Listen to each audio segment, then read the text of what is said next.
Hello student, good afternoon to you all. Today I am going to teach you Hindi of class 9. तो हिंदी में आपकी 3 book है। पहला है क्षितिज, दूसरा है कृतिका, तीसरा है व्याकरण। तो आज हम लोग क्षितिज का लेसन 1 पढ़ेंगे, 2 बैलों की कथा। 2 बैलों की कथा के जो लेखक हैं मुंशी प्रेमचंद हैं। मुंशी प्रेमचंद हिंदी साहित्य के महान कहानीकार थे। इनका जन्म 1880 ईस्वी में बनारस के लम्ही ग्राम में हुआ था। इनकी मृत्यु 1936 ईस्वी में हुई थी। ये गरीब परिवार से बिलोंग करते थे। इनका जो जीवन है वो अभावों में बीता। इन्होंने बीए तक शिक्षा प्राप्त की थी और बीए तक शिक्षा प्राप्त करने के बाद ये सरकारी नौकरी करने लगे शिक्षा विभाग में। शिक्षा विभाग में सरकारी नौकरी कर रहे थे, उसी समय असहयोग आंदोलन हुआ और इन्होंने अपनी सरकारी नौकरी छोड़कर असहयोग आंदोलन में कूद गए और लेखनी के माध्यम से देश की जनता को जागरूक करते थे कि हम लोग अपने देश को आज़ाद कराएं। इनकी जो रचनाएं हैं वो है कर्मभूमि, रंगभूमि, गबन, गोदान इत्यादि। इन्होंने रचनाओं के लिए जिन विषय को चुना है वो है समाज में नारी की दुर्दशा, किसानों और मजदूरों की दयनीय स्थिति और स्वतंत्रता आंदोलन इत्यादि। इन्होंने सरल और सहज भाषा का प्रयोग किया है। बड़ी से बड़ी बात को सरल तरीके से इन्होंने प्रस्तुत किया है ताकि जो लोग हैं उनको अच्छे से समझ में आ जाए। 2 बैलों की कथा के माध्यम से लेखक यह कहना चाहते हैं कि जब हम पशु को प्रेम करते हैं तो वो भी हमारे प्रति वफादार होते हैं और जब हम उनको प्रेम नहीं करते हैं तो वो भी हमारे साथ अच्छा व्यवहार नहीं करते हैं। इसके साथ ही लेखक यह कहना चाहते हैं कि हमें आज़ादी आसानी से नहीं मिलती है, उसके लिए हमें संघर्ष करना पड़ता है। आगे लेखक कहते हैं कि इंसान जब किसी व्यक्ति को कमज़ोर समझता है, निचले दर्जे का समझता है, तब वह उसे गधा बोल देता है। क्या गधा सचमुच बेवकूफ़ होता है या फिर उसके सीधेपन के कारण लोगों ने उसे यह पदवी दे दी है। जो गधा होता है उसको आप चाहे कितना ही पीट लीजिए, कितना ही मारिए, चाहे सूखी घास उसको डाल दीजिए, लेकिन उसके चेहरे पर असंतोष की छाया नहीं दिखाई देती है। चाहे सुख हो या दुख, वो उसमें एक समान रहता है। सुख और दुख में एक समान कौन रहता है?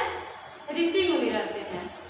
तो सुख और दुख में एक समान रहने का गुण गधे में है। ऋषि मुनियों के जो गुण हैं वो उसमें है, फिर भी लोग उसे मूर्ख कहते हैं। तो ये सद्गुणों का अनादर है। तो इस संसार में हमें रहना है तो बहुत ज़्यादा सीधा बनकर यदि हम रहते हैं तो लोग हमें मूर्ख समझ लेते हैं। 2 बैलों की कथा जब लिखी जा रही थी उस समय अफ्रीका में जो भारतीय रहते थे उन पे जुल्म हो रहा था।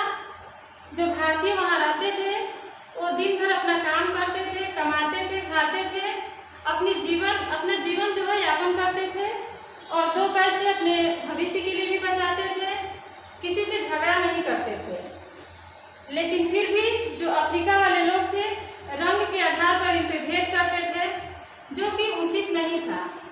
इसका उन्हें विरोध करना चाहिए था।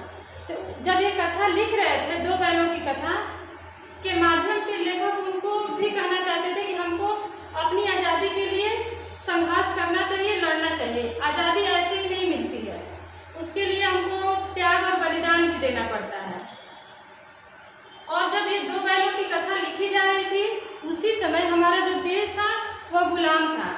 तो 2 बैलों की कथा के माध्यम से लेखक भारतीय जनता को भी जागरूक करना चाहते थे कि आप लोग उठिए और अपने देश को आज़ाद कराने के लिए प्रयत्न करिए, कोशिश करिए, ब्रिटिश सरकार से लड़िए, आगे बढ़िए।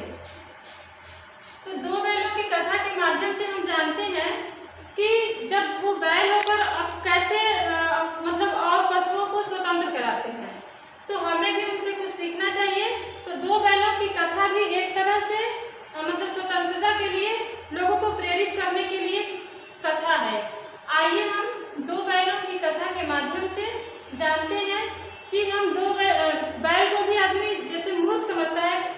जब इस आदमी किसी भी व्यक्ति को मूर्ख समझता है तो गधा बोल देता है, नहीं तो बैल बोल देता है। तो देखिए कि हम बैल से भी कितना कुछ सीख सकते हैं। आइए इस कहानी के माध्यम से हम लोग जानते हैं। झूरी नाम का एक किसान होता है, उसके दो बैल होते हैं, हीरा और मोती। हीरा और मोती देखने में सुंदर, स्वस्थ और काम करने में तेज होते हैं। जो उनका मालिक है वो भी उनका बहुत अच्छे से ख्याल करते हैं, और जो हीरा मोती दोनों बैल हैं वो लोग भी अपने मालिक के प्रति वफादार होते हैं। जब उनका मालिक सुबह उनको चारा दाना देकर खेत पर ले जाते हैं तो उनको घर आने में कभी दोपहर हो जाता है, कभी शाम हो जाता है। तो शाम को जब लौटते हैं वो लोग घर और थके रहते हैं, तो एक दूसरे को चाटकर, एक दूसरे से मुख भाषा में बातें करके वो लोग अपनी थकान को दूर करते हैं। क्योंकि दोनों जो बैल थे वो झूरी के पास काफ़ी लंबे समय से थे, इसलिए वो दोनों में मित्रता भी हो गई थी और दोनों एक दूसरे की बात को अच्छे से समझते भी थे।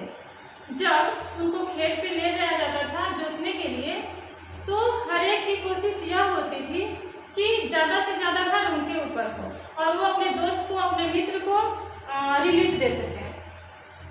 फिर एक दिन क्या होता है कि जो झूरी की पत्नी थी उसका भाई आया, जिसका नाम था गया। वो आया और दोनों बैलों को अपने साथ ले गया।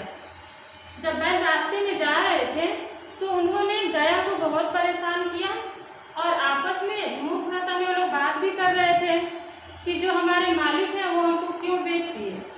यदि वो हम तो उनसे कभी शिकायत नहीं करते थे कि आप हमको अच्छा खाना नहीं देते हैं, वो जैसे भी हमको रखते थे हम वहाँ पे खुश रहते थे, तो मालिक ने हमें क्यों बेच दिया।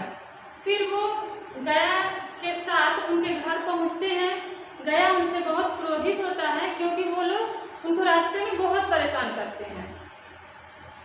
तो फिर पहुंचकर रूखा सूखा भोजन डाल देता है, लेकिन जो दोनों बैल हैं वो रूखा सूखा जो भोजन था उसको देखते भी नहीं है। और रात होता है, जब सब लोग सो जाते हैं तो वो अपना जो रस्सी था उसको किसी भी तरह तोड़ लेते हैं, तोड़ के उसको तुड़ा के चले जाते हैं अपने पहले वाले मालिक के यहाँ। जब सुबह होता है, झूरी जगता है, दोनों बैलों को जब देखता है तो बहुत खुश होता है और दोनों को गले लगा लेता है। उसकी पत्नी जब देखती है तो वो बहुत क्रोधित होती है। तो झूरी बोलता है कि इनको अच्छे से चारा दाना नहीं मिला होगा इसलिए ये लोग चले आए। तो उसकी पत्नी बोलती है कि नहीं, ये काम चोर हैं और काम करना नहीं चाहते हैं, इस वजह से ये आ गए हैं। फिर दूसरे ही दिन उसका भाई था, जो उस झूरी की पत्नी का भाई था गया, वो फिर आ गया और इस बार गाड़ी लेकर आया था और उसी में दोनों बैलों को वो बांध कर और लेकर गया।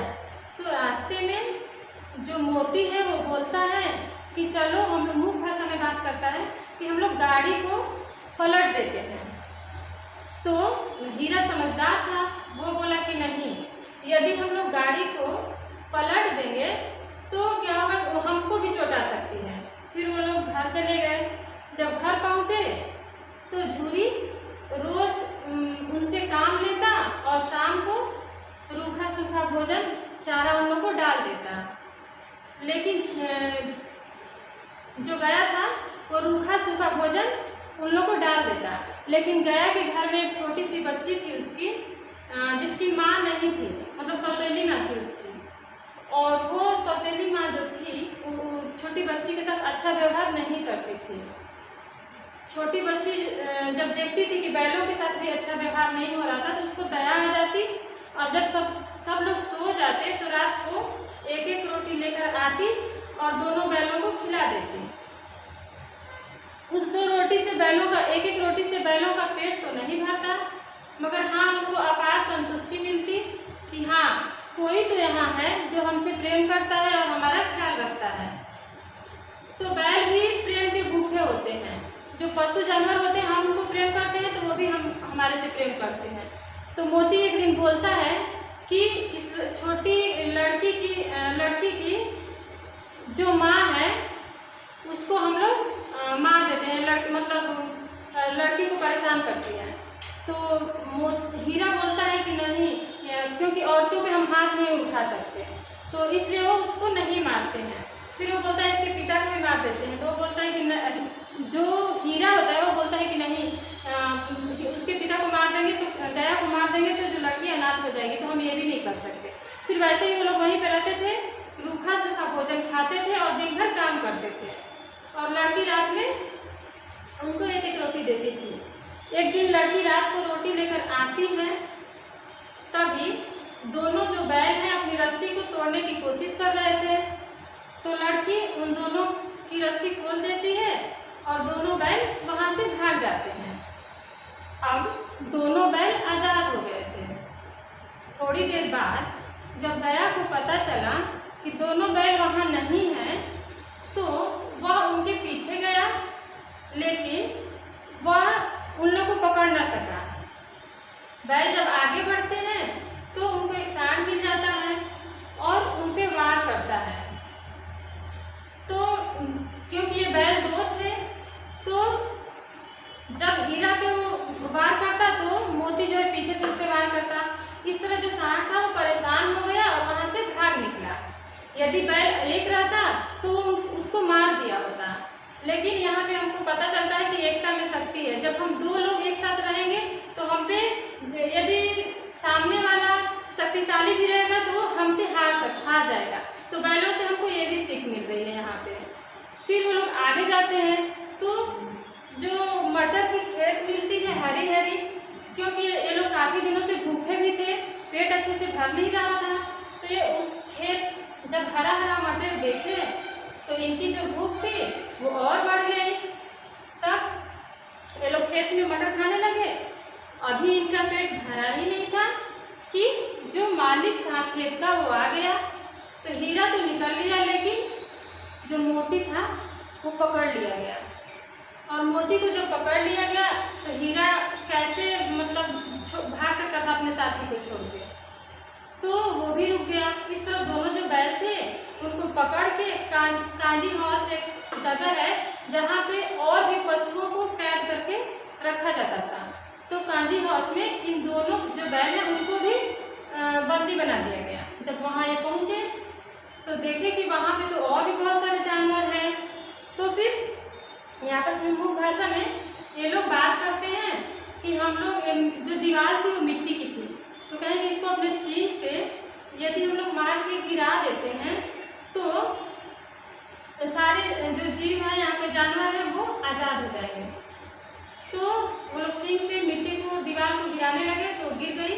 सारे पशुओं को निकाल दिए उन्होंने, और फिर जो हीरा था उसकी रस्सी नहीं खुल रही थी, तो इसलिए मोती को भी वहाँ रुकना पड़ा और बाकी जितने जानवर थे सबको इन्होंने भगा दिया। जब सुबह हुआ तो जो काजी का जो मालिक था वो आया, देखा तो सभी जानवर वहाँ से चले गए थे, तो काफ़ी गुस्सा हुआ। फिर वो हीरा और मोती को 1 हफ्ते तक भोजन नहीं किया, केवल पानी पिलाता था। इस तरह से जो दोनों बैल थे वो और भी कमज़ोर हो गए और उनकी वो बोली लगा रहा था बेचने के लिए, लेकिन इतने कमज़ोर थे कि कोई खरीद ही नहीं रहा था। फिर एक बिजनेसमैन था, एक कसाई था, वो उन लोगों को खरीदता है और लेके जाता है, लेके जाता रहता है रास्ते में। तभी उन लोग हीरा मोती को, जो दोनों बैल थे, उनको रास्ता जो था वो जाना पहचाना लगा। तो वापस में मुख्य भाषा में प्लान करते हैं और उसी रास्ते पे चले जाते हैं, क्योंकि कसाई पीछे था और ये लोग आगे आगे चल रहे थे। तो दौड़ते दौड़ते उसी रास्ते पे लोग चले गए। कसाई भी उनके पीछे पीछे गया, पहुंचा झूरी के घर। झूरी में दोनों बैलों को जब देखा तो तो गले से लगा लिया, उसकी पत्नी भी आई, वो भी गले से लगा ली। तो तब तक कसाई जो है वो पहुंचता है, कहता है कि इस बैल को, इन बैलों को मैंने पैसा देकर खरीदा है, ये मेरे बैल हैं। तो झूरी बोलता है कि नहीं, ये मेरे दरवाजे पे खड़े हैं, मेरे बैल हैं। फिर जो मोती होता है वो मतलब कसाई को मतलब भगाता है और भगा के गांव के बाहर कर देता है। फिर वापस आता है और फिर अगल बगल के जो लोग होते हैं वो बैलों की तारीफ करते हैं और कहते हैं कि मतलब कोई रोटी कोई गुड़ सब ला के देते हैं। और फिर वो लोग वहाँ पे अपने मालिक के पास पहुँचकर बहुत खुश हो जाते हैं। इस प्रकार जहाँ उनको प्रेम नहीं मिल रहा था वहाँ से वो लोग भाग आए और अपने मालिक के यहाँ आकर उन्होंने बहुत ही कष्ट सह के अपने मालिक के यहाँ आए। और इस तरह से कहानी पूरी होती है। इसके जो नोट्स हैं वो आपको प्रोवाइड करा दिए जाएंगे, आप लोग उसको अपनी कॉपी में लिख लीजिएगा। Thank you.